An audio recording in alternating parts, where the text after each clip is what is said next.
Now, my next guest is somebody you have to be right here on the Daily Factor for. Up next is the Sports Update.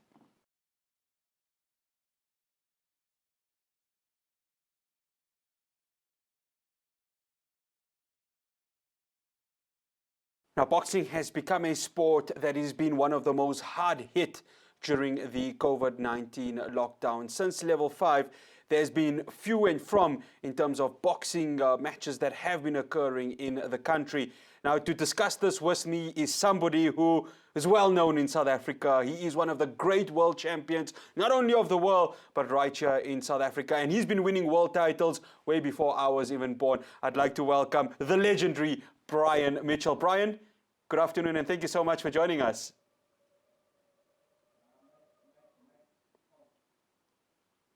No, thank you so much. Brian, we're going to need you to put your mic on, please. Hi, Brian. Okay, we're going to give... better? Yeah, right, there we go. We've got Brian here. It's as loud as your punch, Brian, back in the 80s and the 90s. Brian, thank you so much for joining us. It's such an honor to have you here. Faraz, it's my pleasure, man. Thank you for having me on your show. No, it's we are honored to have you. Brian, boxing, it's been hard hit during this lockdown, hasn't it? I know you spend so much of time in the gyms, you're part of Golden Gloves. Just give us an idea of how difficult this past year and 3 months has been. It's been very difficult for us. You can imagine all the young fighters that are not getting fights. You know, guys obviously need to earn a living and they've been out of action. I mean, the mainstream fighters like the Kevin Arenas of the world, obviously they earn a lot of money and deservedly so. And they need to be up there and fighting, you know, 2-3 times a year, and it's not happening. So, and then you get the youngsters, the young professionals that really need, the underprivileged guys that get given opportunities by Golden Gloves and by other big promoters. And they need to fight, you know, everybody needs to earn an income, and you need, most fighters today are full-time professionals. They need boxing to put bread on the table and to pay their rent, you know. So it's been very tough, very tough. The COVID's been a terrible thing. But boxing, you know, it does go on. Golden Gloves has continued with tournaments. Unfortunately, we haven't had one fan. We're not allowed supporters at the boxing. But there has been 3 big tournaments that Golden Gloves has done since December last year. Brian, and that's it, you know, boxers, and especially somebody, a former world champion like yourself, would know that the crowd is always that next person that gives you the motivation. So as a former boxer, as somebody working with Golden Gloves, how have you motivated these young boxers and the likes of Kevin Lerena just to keep them motivated during this difficult time? Yeah, thanks, Faraz. It's very difficult, you know. You can only talk so much, but, you know, guys need to get in the ring and they need to fight. But yeah, definitely, you know, I'm a boxing manager with Golden Gloves, and I'm with Supersport as well as a commentator.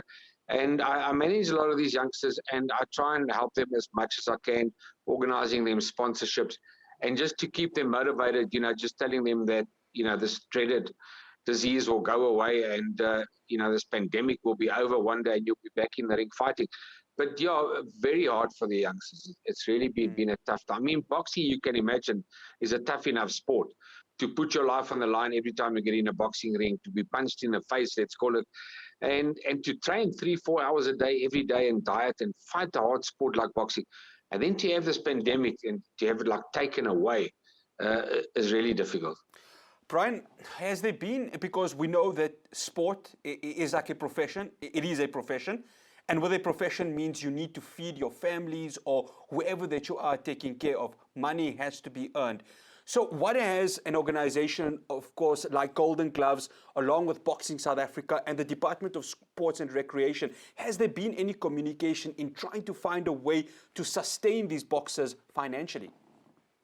Well, yes. I mean, BSA has done great. I mean, in the last year or so, BSA donated money to a lot of the fighters that were about to fight on tournaments that were postponed and cancelled. So BSA has been great in that way. As I said, Golden Gloves, I mean, you can only thank Rodney Berman from the bottom of your heart. He's had 3 tournaments already in the space of a year during lockdown, and there'll be another tournament in September and December. And he's giving these guys opportunities. He's giving the guys food on their table, you know. So thank you to Golden Gloves, and I'm not just saying that because I work for Golden Gloves. I mean, they've done a great job in helping these youngsters. They're helping the youngsters now with taking 10% of their purses as well and putting it into insurance funds, and so that the guys, when they retire one day in the next 5 years, 10 years, whatever it is, the guys will have finances. They'll have a backup after boxing. So Golden Gloves is doing that for the fighters, and BSA is doing a good job. And yeah, we as Golden Gloves keep doing tournaments and doing our best that we can. At Empress Palace, it's very difficult. You can imagine the promoter's not getting an income at the gate. Empress Palace is not getting an income because nobody's going to the casino and nobody's there. So it's tough times for boxing, but yeah, the show goes on and we try our best. Brian, we've got a few minutes left. I have to talk about you as a professional boxer, Brian. I was watching a few videos of you the time that I had, and one defeat, Brian Mitchell, one defeat. Talk to us about the tag that was given to you, the People's Champion, because you're one of the very few, if I'm not mistaken, the only white boxer to have gone to the townships, promoted fights, fought black boxers. Just talk to us about that experience and how it was fighting, especially during an apartheid system that really didn't want to see mixed races fighting together in the boxing ring. Well, thank you. It was very tough. You know, I think if I look back at my life now and my career, I can take a lot of credit for going into the townships in the early 80s, where nobody wanted to, no white fighters specifically wanted to go into the townships. But I wanted to fight, and I wanted to prove that I was the best. And going into Soweto in my heyday was one of the stories that I love to tell. I became the People's Champion in Soweto. I mean, when I fought Jacob Maraki in Soweto, obviously the crowd supported Maraki because he was the Transvaal champion those days, and he was from Soweto. But then the promoters got clever, the black promoters in the townships in Soweto, and Seba King, Kwatema, you name it, I fought in all the townships. They brought in guys from out of town, whether it's from the Eastern Cape, from Cape Town, from the Free State, to fight me in the townships.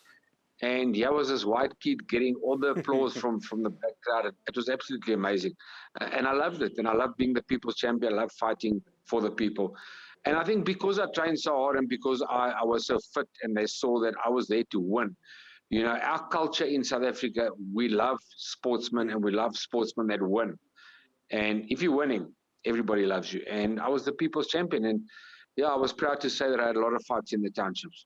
One final question, Brian. South Africa has a rich history of boxers, yourself included, Baby Check Matlala, Dinga Ntobela. I mean, the list goes on. I mean, absolutely. Vuyani Bungu. I mean, the list is on. We've got the Kevin Lorenas. The future is there. Yes, Kevin Lorena. Laduma Lamati has just won a world title. I mean, you look at those names. This is a legacy that we should be proud of, isn't it? That we have this rich amount of talent that's coming from the boxing ring. Yes, absolutely. You know, well, I'm a sports fanatic as well, obviously. And if you look at, for a small country like South Africa, what we've actually got to choose from, how many world champion boxers we've had in the last 30 years, specifically in the last, since Victor Wheel won a world title in 1950 and me in 1986. Yeah, unbelievable. I mean, we've done exceptionally well with a small country and our population of, let's say, 60 million, whatever it is today, to win so many world titles. And we're the greatest at golf, we're the greatest at swimming, we were the greatest cricket side at one time. Well, we can't speak of it anymore. Let's not talk about that, yeah.